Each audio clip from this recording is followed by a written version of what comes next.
yang kecil-kecil aja. Ad-dinu nasihat dan sebagainya. Kita membahas mengenai apa itu Islam, apa itu iman. Suatu hari ada seorang laki-laki yang putih, rambutnya sangat hitam, yang tidak nampak bekasnya. Dari ungkapan ini, ibu-ibu, mohon maaf, bertemu dengan orang-orang yang mulia, maka dicontohkan oleh Sayyab Al-Bayan. Kalau bisa warnanya yang putih. Jadi besok lagi kalau bikin seragam, seragamnya warnanya jadi nggak apa-apa. Itu adalah bagian dari yang diajarkan oleh malaikat Jibril ketika mereka menghadap Rasulullah.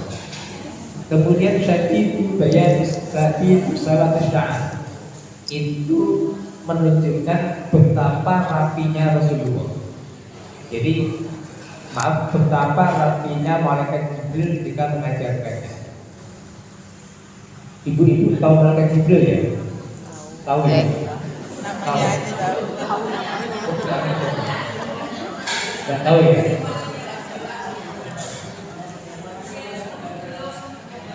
Belum. Di dalam Al-Quran itu Rasulullah pernah melihat malaikat Jibril dalam bentuk asli itu hanya 2 kali. Itu Rasulullah.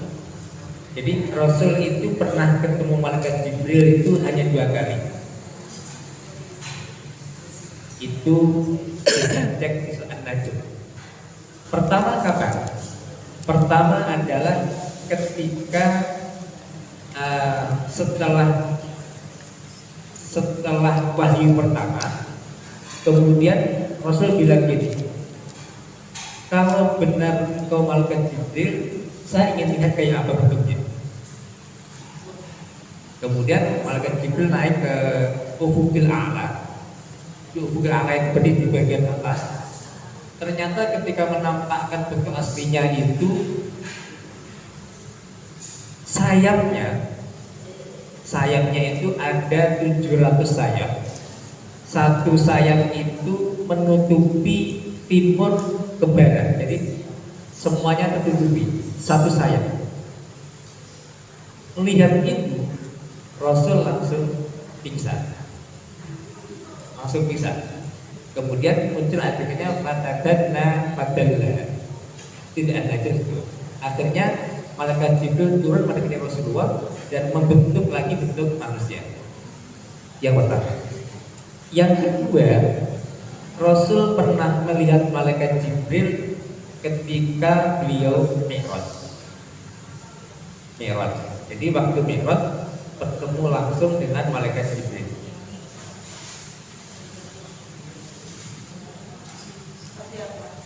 Seperti bentuk aslinya. Bentuk aslinya itu bersayap. Jadi memang orang itu kalau menggambarkan malaikat bersayap, Al-Quran begitu. Uli ajnihatin masna wa sulasa.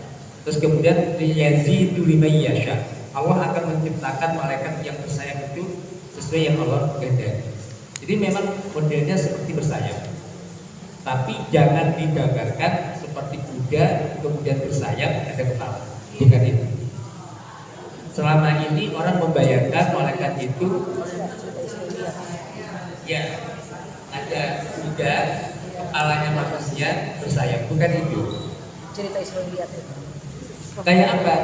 Yang itu Rasulullah. Iya, Itu ketika Rasul menggambarkan itu saat min akhir ajnihah, beliau mengatakan malaikat malaikat Israfil itu lebih banyak lagi sayapnya, 2 kali lipat.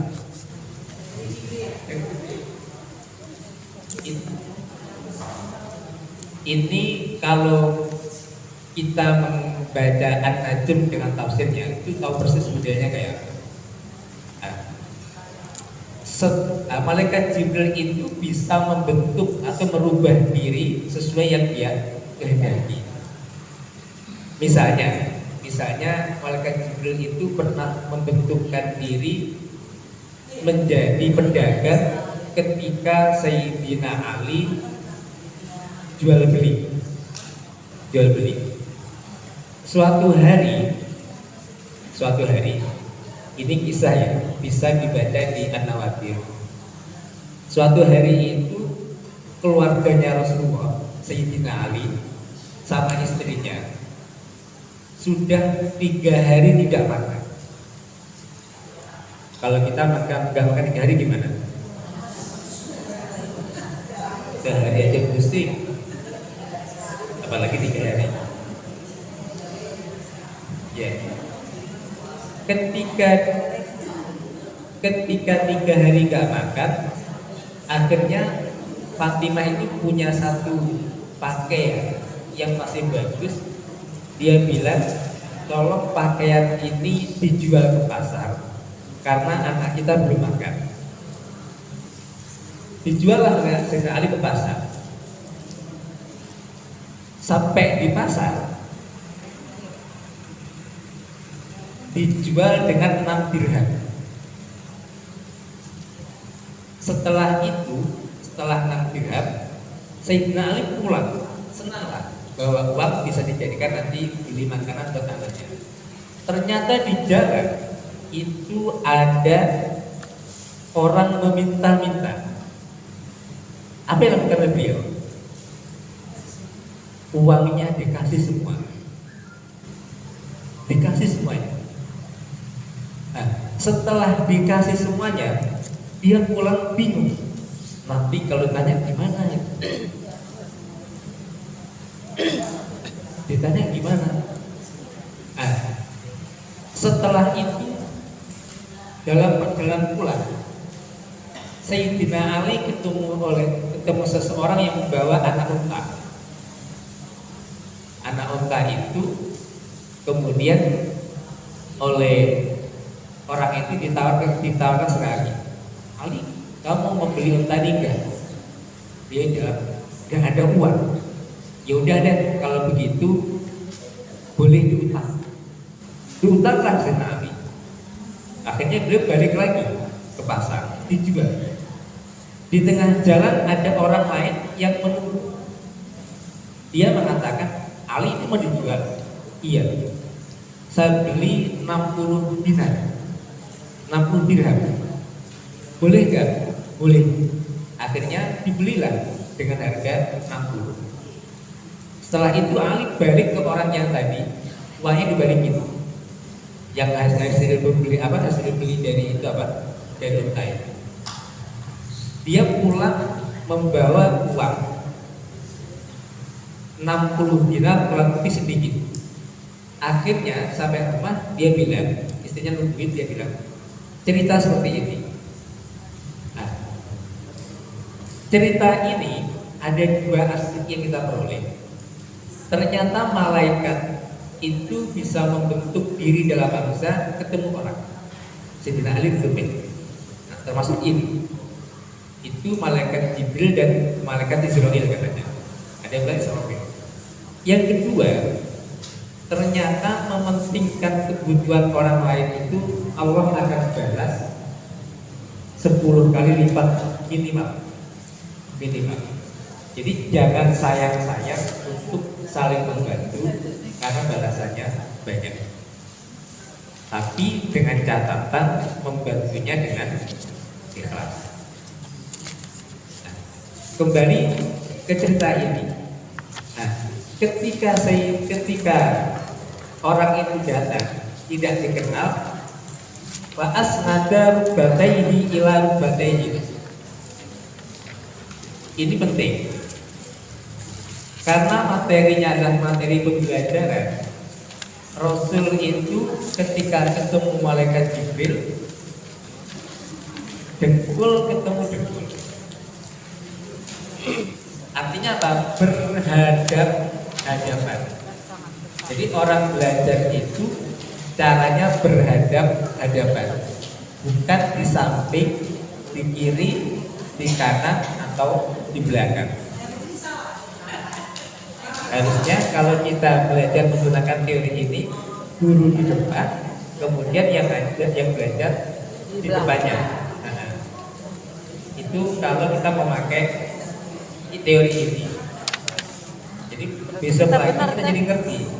Ternyata orang belajar itu adalah bukan, diperhatikan ya. Kalau pakai yang diajarkan malaikat Jibril ini kepada Rasulullah, maka belajar itu yang mengajar di sekolah, yang belajar di depannya, berhadap-hadapan. Kemudian wa wada'a kaffaihi ala fakhidaihi, kemudian dia menempelkan kedua tangan orang itu pada pahanya Rasulullah. Artinya dekat sekali. Ini kalau yang ini nanti teori talqin bisa kita bahas. Nah, yang menjadi pelajaran apa? Wa qala ya Muhammad akhbirni 'anil Islam. Kabarkan aku mengenai Islam. Beliau menjawab, al-Islam an tasyhada alla ilaha illallah wa anna Muhammadar Rasulullah wa tuqimas shalah. Kemudian wa tu'tiyaz zakat wa tasuma Ramadan. Islam itu adalah, ini bukan definisi ya, tapi kalau kita ingin jadi orang Islam, pertama harus syahadat. Padahal bukan definisi ya. Kalau definisi sampai selamat definisi. Syahadat, kemudian syahadat harus 2 kali. Asyhadu an la ilaha illallah wa asyhadu anna Muhammadar Rasulullah. Kemudian mendirikan sholat. Ibu-ibu yang kami hormati, umat-umat terdahulu itu kenapa susah untuk mengikuti ajaran para rasulnya? Karena mereka itu syahadatnya ada 3. Misalnya 4 Nabi Musa, asyhadu an la ilaha illallah wa asyhadu anna Musa Rasulullah wa asyhadu anna Muhammad Rasulullah. Jadi Nabi Muhammad yang belum lahir saat itu sudah harus disaksikan sebagai utusan Allah. Kita kenapa begitu mudah? Karena kita ketemu. Karena Rasul sendiri yang ngajarkan. Berikutnya ada tuqimus shalah. Nah, ini agak sedikit diperhatikan. Sholat itu di Al-Quran setidaknya bisa, kalau saya bagi ya, ada 3 aspek. Misalnya pertama, yang sering orang baca, yang apa itu, ara'aital ladzi yukadzibu bid-din fadzalikal ladzi yad'u yatim wa la yaquddu 'ala miskin fawailul lil musallin alladzina hum 'an sholatihim. Pertama pakai an sholat itu sahih, itu bahaya. Yang kedua, fi sholatihim khashi'un, itu al-mu'minun, kan aflahal mu'minun. Yang kedua adalah sholat itu pakai fi. Yang ketiga, ala sholatihim daim, pakai ala. Nah, ini saya jelaskan biar nanti kita memahami sholat dengan benar. Al-Quran menyatakan sholat itu bisa menjadi celaka. Itu ketika an itu artinya dari, maknanya menjauh. Jadi gini, an itu gini, an itu begini. Kalau fi itu di dalamnya, kalau ala itu di atasnya. Pertama, an. Jadi fawailul lil musallin alladzina hum an sholatihim sahun, itu adalah ketika mereka itu sholat itu an. Sholat an itu ketika sudah waktunya sholat, kita kok udah sholat ya, itu harusnya mendekat, justru kita jauh. Itu bahaya. Jadi sholat itu misalnya ini udah zuhur nih, kemudian ya udah zuhur, seakan-akan kita ingin menjauhi waktu Sholat. zuhur. Nah, itu namanya an. Walaupun nanti dia sholat, bukan berarti di dalam sholat dia lupa bacaan. Sekali lagi, bukan pas sholatnya bacaannya lupa, atau pas sholat ada yang dilupakan, bukan. Tapi berusaha melupakan waktunya sholat. Jadi misalnya kalau kita lagi masak 11:30 masak gitu, disengajakan biar nanti nggak ketemu sholat. Nah itu pakainya an, ya. Jadi subuh itu kita bangun udah ada, ya subuh tidur lagi deh, namanya an. Jadi belum melakukan sholat, tetapi berusaha menjauhi untuk melakukan sholat. Itu bahaya. Yang kedua, fi sholatihim khashi'un. Yang ini ya, yang tadi yang terakhir. Ala sholatihim daimun. Yaitu orang yang sholatnya daim. Daim itu kontinu. Pokoknya waktu maghrib sholat, waktunya isya sholat, itu sudah ada nilai. Itu sudah dianggap kita sholatnya benar. Jadi zuhur sholat, asar sholat, itu namanya ala sholat daim. Yang penting sholat aja, enggak mikir nanti waktu sholat kita lupa, sholatnya kita ingat yang lain dan sebagainya, nggak apa-apa. Tapi itu baik.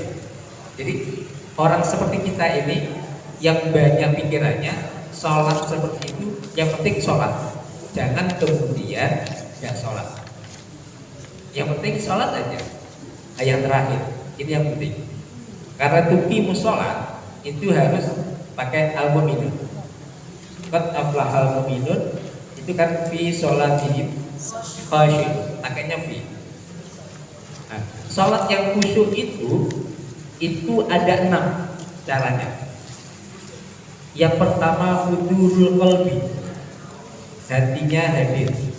Jadi saya ulang biar gak salah orang. Hadirnya hati hadir itu mampu mensinkronkan antara ucapan sama perbuatan hati. Misalnya kalau kita alhamdulillahirabbil alamin, maka hati kita alhamdulillah. Namanya sinkron, itu hudurul qalbi. Kalau yang enggak, maka terkena ayat la taqrabus sholata wa antum sukara. Itu maksudnya apa? Sukara itu kalau kita belajar ulumul Quran, itu namanya tafsirnya di sini. Hatta ta'lamuna ma taqulun. Jadi definisi sukara itu adalah orang yang tidak paham antara yang diucapkan sama yang dilakukan. Itu orang namanya sukara, itu orang mabuk. Mabuk ya. Jadi kalau kita sholatnya itu kemudian tidak sadar yang kita baca, berarti sholatnya ada sholat mabuk. Ya. Sholat mabuk ya. Sholat mabuk itu adalah yang kita baca sama yang kita Gak sinkron. ucapkan, maaf, yang kita ucapkan sama di hati kita nggak sinkron. Jadi sholatnya sholat mabuk. Jurusnya adalah jurus mabuk. Boleh nggak? Boleh, asalkan daimun, masih tetap sholat. Nah, yang kedua adalah sholat itu kalau mau baik, tafahum, memahami bacaan sholat. Ada orang nanya gini, saya mau doa untuk apa? Untuk sesuatu untuk sholat, boleh nggak? Saya bilang boleh, tapi coba deh, ketika duduk di antara dua sujud, doanya apa? Ada yang ingat? Rabbil firli warhamni wajibni warfa'ni warzuqni warhini wa'afini. Ingatkan pelajaran Ada yang kelas Panana. Ya, dirul kolbi itu dia. Warhamni wajibni warfa'ni, Angkat derajatku. terus Warzuqni hidayah. ini Bukan kesehatan. wa'afni Apa namanya? itu udah cukup. Jadi kalau misalnya saya mau jadi bupati, itu aja yang banyak-banyak. Gak usah ya Allah bupati ya Allah ngapain? Karena warahmat. Nah, tafahum itu akhirnya menjadi penting. Memahami bacaan itu penting karena nanti akan mempengaruhi perilaku. Misalnya, banyak orang sholat bacanya panjang, anak-anak dibaca. Tapi kalau nggak artinya apa gimana? Iya. Misalnya ada orang sholat bacanya surat As-Sajdah panjang, boleh nggak? Boleh. Tapi kalau nggak paham artinya, buat apa?